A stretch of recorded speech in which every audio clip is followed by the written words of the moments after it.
Let's check this out. Why Disneyland specifically? So potentially I might have insight here since I live so close.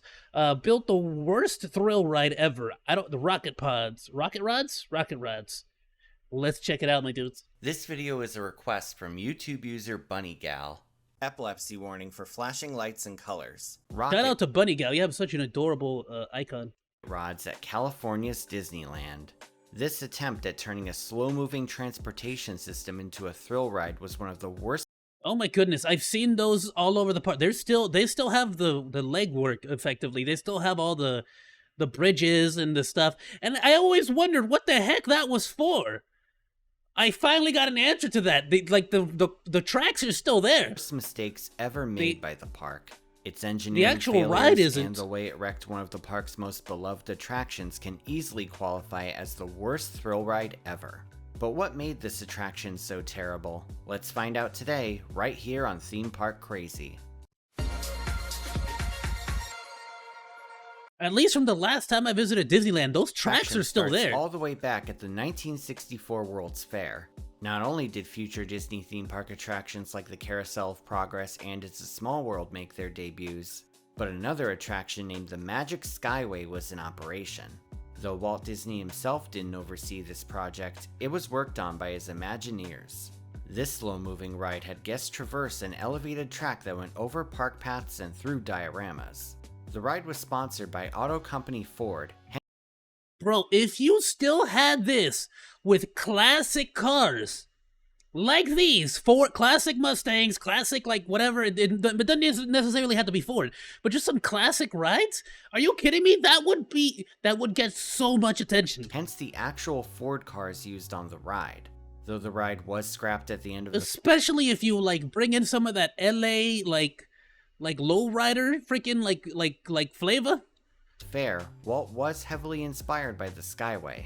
He felt that the concept had great potential as a futuristic transportation system.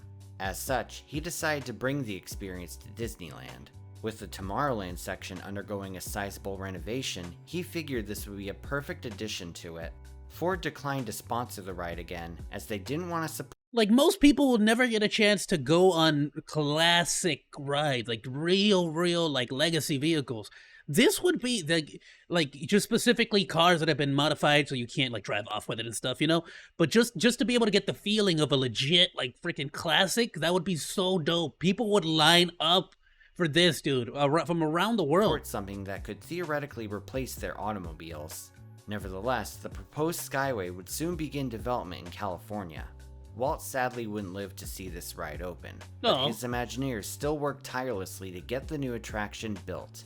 On July 2nd, 1967, the People Mover made its triumphant debut to the public.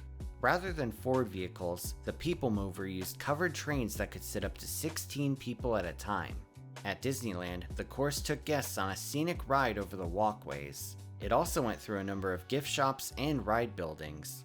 The attraction was an instant success, with park guests praising the relaxing ride experience and the scenic views it gave. One important thing to note about this ride was the way it worked. Despite what one might think, there were no... Yeah, this is next to what's now currently the Star Wars ride. Yeah, these tracks are still there. ...engines on board the trains. Instead, that's so the track cool. itself powered the ride, with sets of electrically powered drive tires set up underneath the cars. The track was held up by a concrete support structure which ran all across Tomorrowland. The structure was even installed in the infrastructure of several buildings. The trains themselves traveled at a top speed of 7 miles per hour with a total ride length of 16 minutes.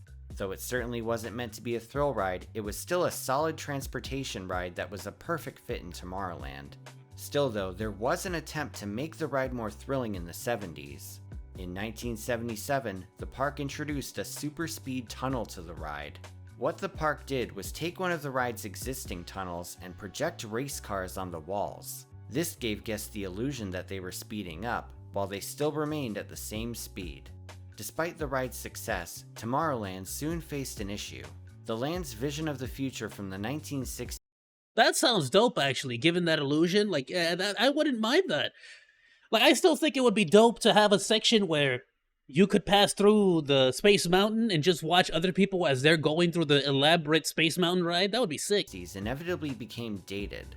As for the People Mover, Imagineers felt that the ride was too old and no longer served its purpose as a prototype transportation system. Reportedly, it was expensive to operate as well, especially since the track was exposed to the elements. The issue of cost was especially relevant ever since the initial financial failure of Euro Disneyland. Since then, Disney was looking to cut costs wherever they could. To help do this, Disney CEO at the time Michael Eisner appointed Paul Pressler as the head executive of Disneyland in 1994. Pressler's background in merchandising meant he was experienced with cost-cutting measures. However, park fans look back on his run negatively, saying he relied too heavily on cheap attractions that weren't up to Walt Disney's standards. One could easily argue that he made Bob Chapek look like Jeff Bezos. Maybe. Several classic attractions were deemed too expensive and shut down, and costly projects that were still in development were shelved as well. The People Mover, with its seemingly outdated nature and high operational costs, would end up closing for good in 1995. As for canned upcoming projects, one of them was a large refurbishment of Tomorrowland named Tomorrow. Yeah, my whole life. Interesting. 80, he said 85. Dude, my whole life, I've always, I've gone to Disneyland quite a bit. I've always wondered what those freaking tracks were. I've always noticed that. Like, the tracks are still there to this Tomorrowland day. 2055. Based on the concept art, Provides good many shade. suggested That's all it is now, it's just shade. breathe new life into the dated area. Though the project was cancelled for budget concerns, Disney still wanted to refurbish Tomorrowland, but at a much lower cost. Instead of a complete makeover, the This ride also still there, an amazing, amazing ride. renovations to Love it. Tomorrowland were planned to be much less drastic. But still, there was an all-new A-list attraction planned. According to Park Vault, this ride concept originally got its start at Tokyo Disneyland.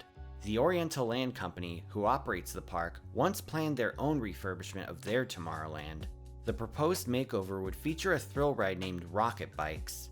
This attraction would seat passengers on high-speed bikes, and much like the People Mover, the course would be built over the walkways. However, the Oriental Land Company nixed this refurbishment in favor of allocating the funds to the upcoming Tokyo Disney Sea. Eventually, this concept made its way to Disneyland officials in California. In an effort to bring a new attraction to the park at a lower cost, the concept was retooled to reuse the old People Movers track. I feel like it wouldn't be the most difficult thing in the world to just grab some freaking shades, like just straight poles with fabric to make sure that the elements, at the very least heavy rains, don't rust up the track as much or as often, you know? Serving as a more thrilling replacement for the defunct ride. Instead of motorbikes, the vehicles would resemble futuristic hot rods. And instead of rocket bikes, the ride's name would be changed to Rocket Rods. On paper, it seemed like a promising addition to the park that would draw in thrill seekers and save money. Despite the promises of cost reduction though, Disney still sought a sponsor to help fund the attraction. At first, Disney sought help from automobile manufacturer General Motors, or GM for short. However, GM was frustrated with the construction delays of Epcot's test track, which they already agreed to sponsor. For this reason, they turned down the sponsorship for Rocket Rods, which was a huge blow to the ride's funding. In total, Disney spent around $25 million May I recommend a short, funny video? Absolutely, my dude. Post a link. on the new attraction. Keep that in mind for later. Despite the setback, Disney carried on with the ride's development and testing. After months of planning and construction, the new Tomorrowland would open in 1998. But instead of a refreshing renovation, the park Peak support! Dude, they have a freaking... At the peak support one time, I went to go get a freaking pancake that was like the shape of the Iron Man helmet. It was sick. But the eyes were filled with like a sugar glaze, like the Cinnabon like glaze. So like it wasn't like... It was that little white like sugar stuff. Freaking dope. park essentially gave the land a bronze color scheme. There were some interesting aesthetics added here and there, but it was a fraction of what was originally planned. And for Space Mountain, it didn't look so good. On the bright side, Rocket Rods would open on time with the new land.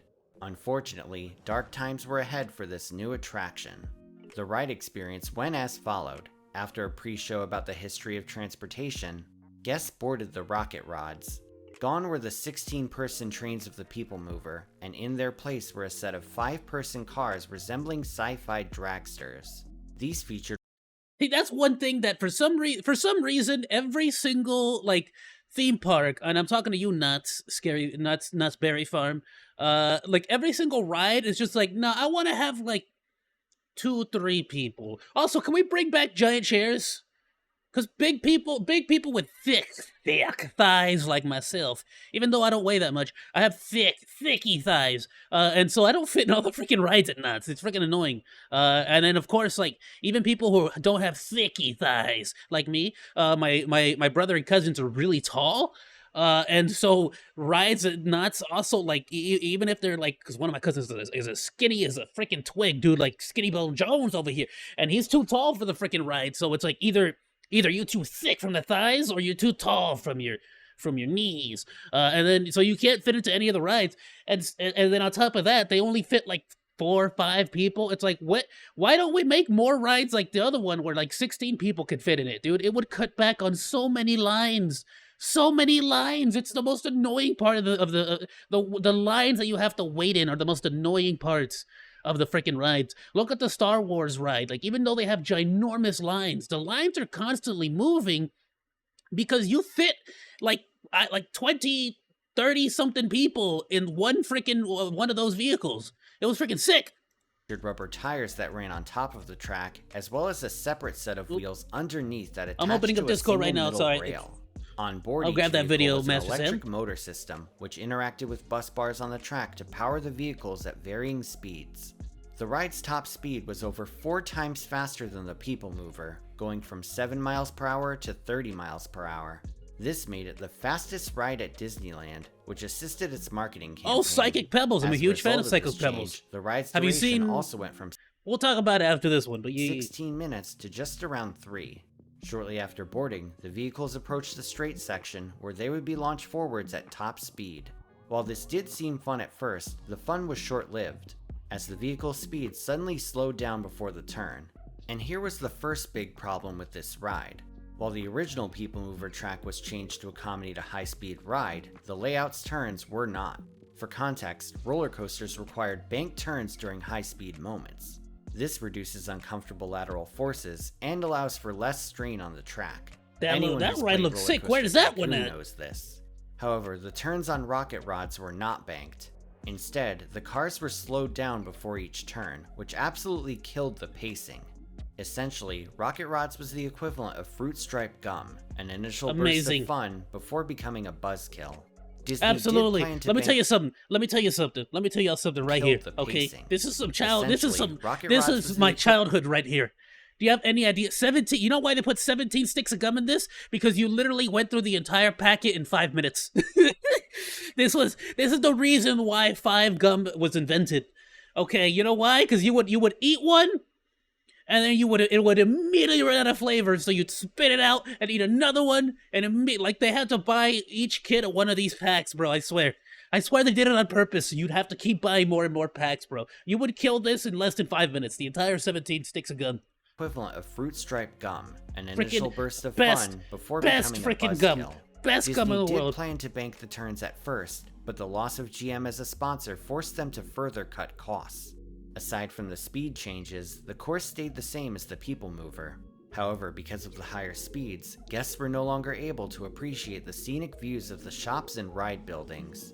Thrill rides are cool, but this makeover decimated one of the best things about riding the People Mover. Yeah, it's like, again, what they should have done is they should have kept it at a steady pace, so faster than the People Mover, but not at the speeds they were probably going at, so you could have a nice blend. And similar to what they did with the Incredibles ride at California Adventure, where it used to just be the loop, which was sick, don't get me wrong, it was a cool loop, but it was just a roller coaster with nothing much else to add to it. The best part about it was the loop, and there was nothing else to the coaster, really. But of course, when they actually added the whole incredible storyline to it, it's a cool ride. It has some cool segments, not the best ever or anything like that, but at least you had something to look at during those slowdown moments where they had to like readjust for the turns and they had to readjust. And of course, they had the whole like wind up where the very beginning, they sort of do a countdown and it launches you at high speed, you know? So there was more to it, you know? That's what they really should have done. They should have made it more of a show, more of an experience. You get me? Sometimes it's nice to just sit back and take in the views. Like, there's no need to make Living with the Land a high-speed rapids ride, it's great the way it is. Still though, many praised the ride for adding some high-speed flavor to the old attraction. Many look back on this ride fondly. Even with its buzzkill turns, this ride was still fast-paced enough to get some enjoyment out of. And for some, this was their first time riding a thrill ride. The term worst thrill ride ever may seem like an unfair assessment based on how many people loved it, but the label has less to do with the ride experience and more to do with the fact that it was an engineering and operational disaster. In terms of functionality, reliability, and design, this ride absolutely sucked. Googa says he's calling the Popo. Why so, my dude? Everything okay? I hope you're fine. Regardless of how guests felt about You the alright? vehicles slowing down for each turn, the change in speed was a huge maintenance I'm just issue saying, if you need the nonetheless. police, maybe The constant speeding up on and Twitch is slowing not down the of best ride place to do vehicles it. put considerable wear and tear on both the rubber tires and the onboard motors. Moreover, the ride's computer system was finicky. You should actually call Oftentimes, it would 911. assume the vehicles weren't where they were supposed to be and shut down the ride. This sometimes forced guests to evacuate by walking along the track. The trains themselves presented other issues as well. Since they could only sit 5 people at a time, the ride suffered from low capacity. This led to excessive wait times Yeah, of what up I to say, 2 or 3 what I hours, say is the resulting in first thing I frustrated brought up. guests and disappointment that the ride wasn't worth the wait. Capacity was the least of the vehicle's issues though. The biggest problem with them was by far their weight. Despite only seating 5 people compared to the People Mover 16, the vehicles on rocket rods were much heavier. The People Mover's concrete structure wasn't meant to carry such heavy vehicles, let alone ones that went over 4 times faster than the original trains. The weight of the vehicles, as well as their constant speed changes, caused the ride supports to be structurally compromised. It got so bad that chunks of concrete reportedly No fell way. from the supports.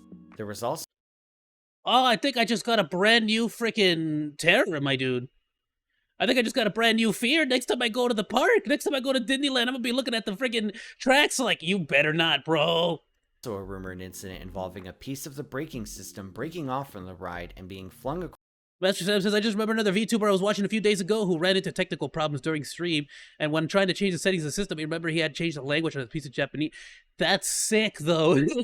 How did you do that? Here's the thing. I say that now. Watch me do that at some point, right? Across a walkway, though it's unknown if that was related to the vehicle's weight. These vehicles were literally destroying the ride's infrastructure. It's obvious that the engineering of this Luckily, I've messed around with my settings so much, I could probably find my way around to the language settings without necessarily having to be able to read most of it. attraction was poorly planned, and the budget cuts played a huge Same thing with phones. When I used to repair phones and stuff, like iPhone, Samsung phones, stuff like that, I actually had to learn, like, pretty much how to get to certain settings, the language settings, in every possible language, dude. part in its failure. Considering all of these issues, it's no wonder why this ride closed in just 2 years. In the year 2000, Disney announced that the ride would be closed for refurbishment until 2001.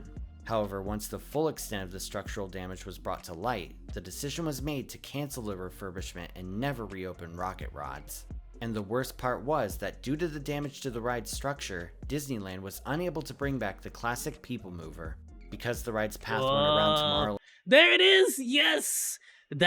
Yeah, I remember. It goes straight into that and freaking... was built into the infrastructure of several By the way, amazing. That should be Mimi's Cafe. Amazing pasta dish, amazing chicken dish.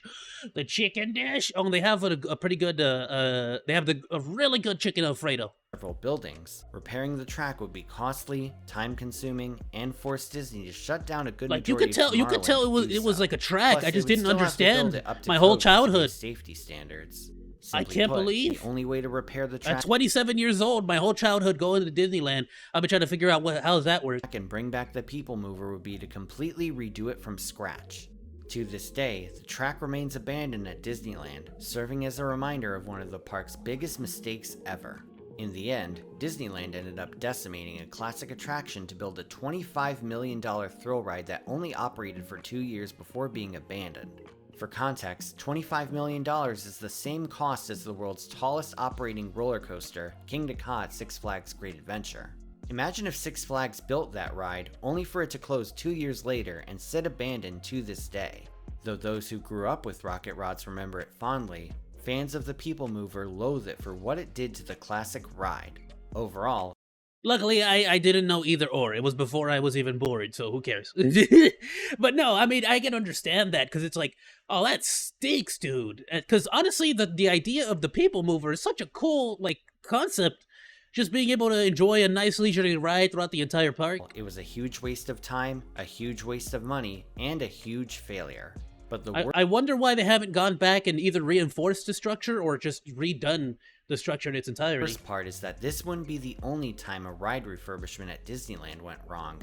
Be sure to stay tuned later this month for that story. Now it's time for the comment shoutout program. This is where I take 5 random. I would love to find out more about that particular ride, friggin' Space Mountain, because Space Mountain, like I said, it has so much potential, and I love the ride, but like there's just there's certain like they could put more. They could do more, make it more of a show, more of an experience, and less of a speedy coaster, you know? Which I get it. There's speedy coasters, you know, and you like that. You like roller coasters. But like I like what they ended up doing with the Incredibles ride at California Adventure, where it is a nice balance of a super fast, speedy roller coaster and a show or an experience, my dude. So that's what I feel like is the biggest thing. They need to have a little bit of showmanship, if you get what I'm saying. By the way, sometimes I change the language on my phone to Japanese, but it is a problem for me because I know how to change it back to English. I was just like trying to do that. Absolutely, my dude. It's always great because you know it's like your modern day, everyday stuff is always going to be the best way to learn a language. Which, speaking of which, I need to get on my freaking Japanese learning, dude. I haven't freaking done any of it, but I've seen other people like doing Duolingo on stream. Freaking let me know if y'all would want to see that, dude. I'm down to try to learn Japanese on stream, embarrass myself in front of everyone, look like an idiot, offend the entire Japanese nation with my terrible pronunciations. But yeah, my dudes, it's one of the biggest regrets I had in high school because I didn't know. It's a long story, but I wasn't in a good headspace during high school, and I took French just because that was available, and my school was never really good about mentoring their children. They never, like, even our guidance counselors didn't really guide any of the children unless the children specifically sought them out and looked for them. But a child like me who was going through it, like I just didn't really put two and two together and too much thought into it. So if I could go back and do one change in high school, it would be to go back and try to learn Japanese instead of learning French. Because I barely know how to speak French. Like how long have I been here? I'm pretty sure I won't get taken down by YouTube if I say this. Like, the best thing I learned and the only thing I know to this day of French, beyond maybe being able to understand a little bit of it, is I call all of my friends "Tu es un grand fuck." Tu es un grand fuck. And so what I just said was that you are a giant sea lion. You are a giant sea lion. That is the one takeaway I got from that class. That, and though that being said, I loved my French teacher. She's amazing, and she introduced me to Les Grands Miserables. And Les Miserables is such a great movie, dude. Les Miserables, especially the one with Liam Neeson in French. Oh, such a beautiful movie. Not the new one with Russell Crowe. The original one with Liam Neeson. That Liam Neeson, the Liam Neeson that played Qui-Gon Jinn in Star Wars, that played Taken. Remember Taken? That Liam Neeson. He was in Les Miserables. A freaking amazing movie. Amazing movie. Highly recommend Les Miserables. I never watched the Russell Crowe one, the newer one, the remake. Never watched it because I heard it wasn't that good, and I just don't want to ruin that for myself. Ayoo, be sure to join the crew. Please like, follow, and subscribe. And hey, if you like that video, you should check out this stuff.